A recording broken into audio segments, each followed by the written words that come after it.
मेरे सभी यूट्यूब दर्शक को गायत्री का प्रणाम है, नमस्कार है। मैं बहुत ही खूबसूरत प्यारा सा केवल जी और राम जी का भजन लेकर आई हूँ, आप लोग के सामने प्रस्तुत कर रही हूँ।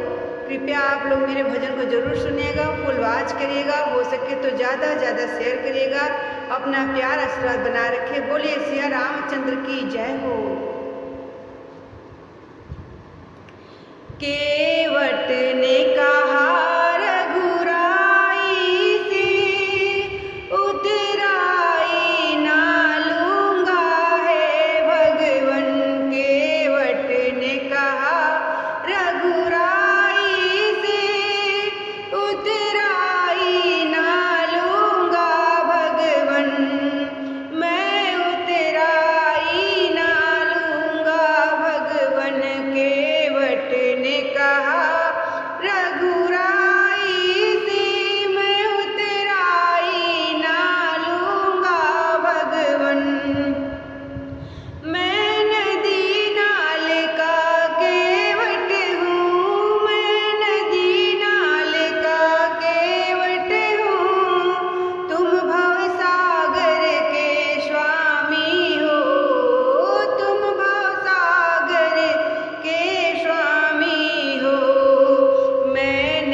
पार लगाता हूँ, तुम वहाँ पर पार लगा देना, तुम वहाँ पर पार लगा देना। केवट ने कहा रघुराई से उतराई ना लूँगा भगवन। केवट ने कहा रघुराई से मैं उतराई ना लूँगा भगवन। मैं नदी नाले का केवट हूँ, तुम भवसागर के स्वामी हो। मैं नदी नाल का केवट हूँ, तुम भवसागर के स्वामी हो।